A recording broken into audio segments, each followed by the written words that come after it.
ہمارا جو آسودہ حال لوگ ہیں نا، ان کے گھروں کی تلاشی لیں، ان کے بینک لاکرز کی تلاشی لیں، اربوں ڈالر ان کے گھروں میں پڑے ہوں گے، بریف کیسز میں، بیڈز کے نیچے ان کے لاکرز میں پڑے ہوں گے. وہ کیوں نہیں نکالتے؟ بند کریں گاڑیاں امپورٹ کرنی، ٹرانسپورٹ لائیں، آپ پبلک ٹرانسپورٹ کو سٹرونگ کریں.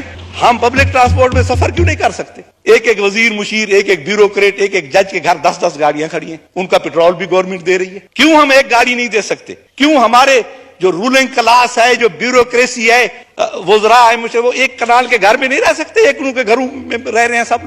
ہماری بدقسمتی یہ ہے کہ یہاں زراعت کی پالیسی بزنس مین بناتا ہے یا انڈسٹریلسٹ بناتا ہے، اور غریب کی پالیسی ہم امیر لوگ بناتے ہیں.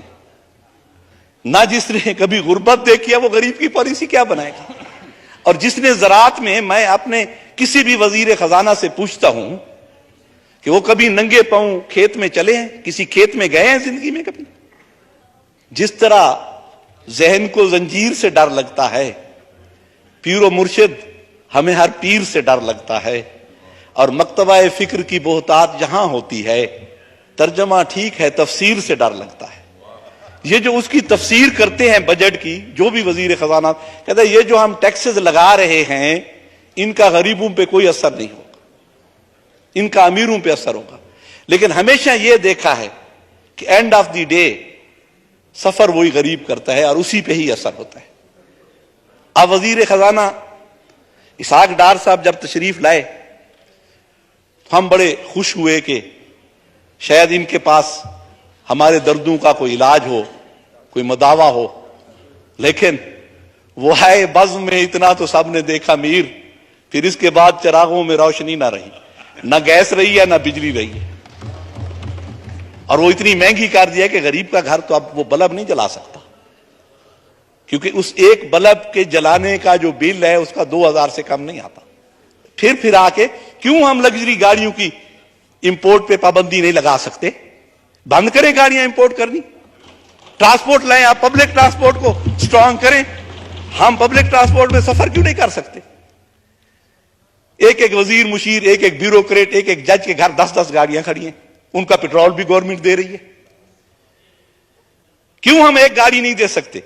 کیوں ہمارے جو رولنگ کلاس ہے، جو بیوروکریسی ہے، وزراء ہے، مجھے وہ ایک کنال کے گھر میں نہیں رہ سکتے؟ ایک ان کے گھروں میں رہ رہے ہیں سب لوگ.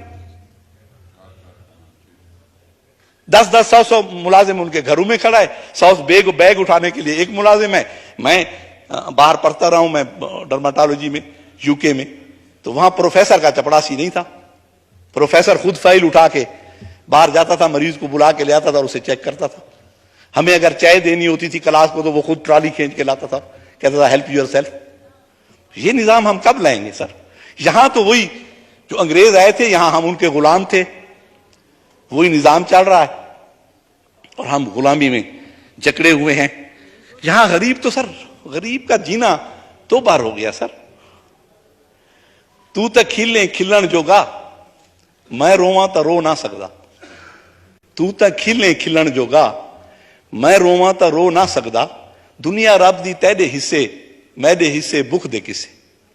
وہ تو بھوک ہے اس کے حصے میں. تو تا موت کو خاک سمجھ دیں، تو تا موت کو مار سٹے دیں. ساکو تا ایک لحظے کیتے، لازے لازے مرنا پوندے. اور این نگری وچ کوئی نہ آوے، نہ کوئی اتھا دیرا لاوے. این نگری وچ کوئی نہ آوے، نہ کوئی اتھا دیرا لاوے. اتھا تا کوئی ایجھاں ڈوکھے، چھی کو بھی درب چڑھنا پوندے. سر یہاں تو غریب کی ہم صرف بات ہی کرتے ہیں. سر آپ IMF کے پاس نہ جائیں. آپ ہمارا جو آسودہ حال لوگ ہیں نا، ان کے گھروں کی تلاشی لیں، ان کے بینک لاکرز کی تلاشی لیں.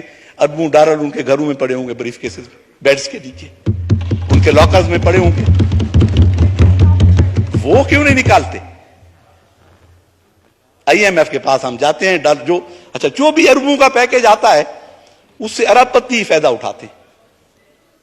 سر غریب تک نہیں پہنچتی یہ مراحت.